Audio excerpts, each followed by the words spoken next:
Hi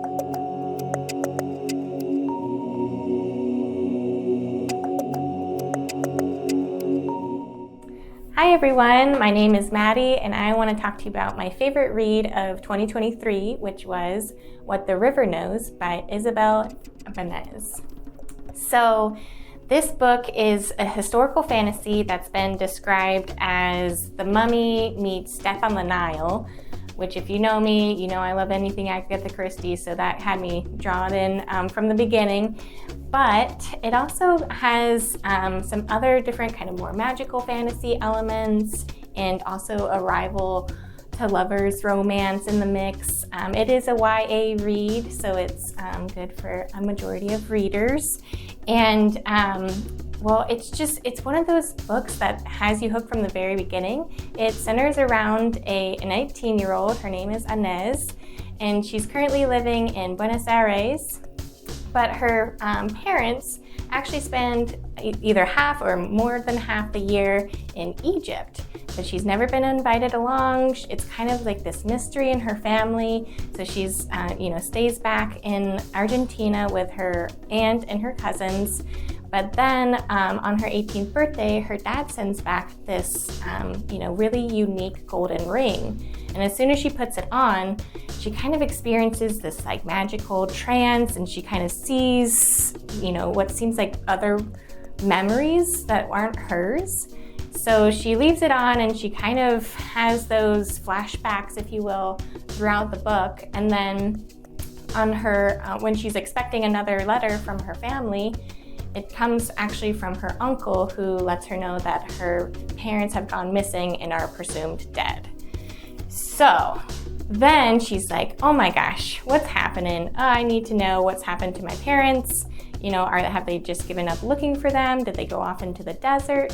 What's going on? So she charters a boat and sails all the way from Argentina to Egypt on her own. She pretends to be a widow, so that way people don't ask too many questions about a young lady, because it's also set in the 19th century. So women freedom traveling is a little bit, not as easy as it is today.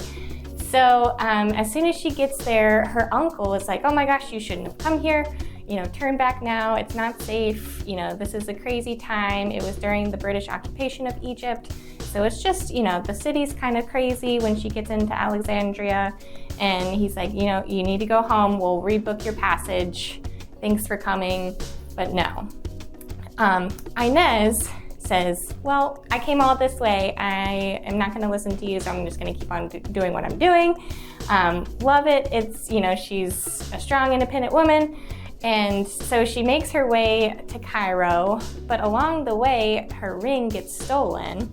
And it turns out that it's from a kind of sketchy Egyptian underworld guy who's been really kind of looting all of these places throughout Egypt to then sell them to the highest bidder.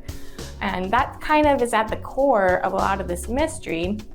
It all kind of keeps coming back to this, black market of Egyptian goods that are being looted from tombs as they're being explored by the 19th century people in the occupation.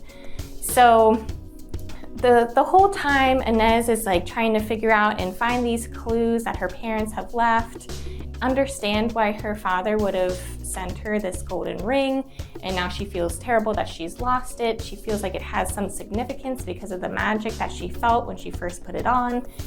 And so she's kind of joins in on this quest, if you will, with her uncle and his kind of ragtag team of explorers looking for Cleopatra's tomb. And along the way, like I said, she's looking for different pieces that have to do with her parents' disappearance. And you kind of don't know who to trust. Is her uncle telling the truth? Is Wit, her love interest, also telling the truth? She knows they're all hiding something.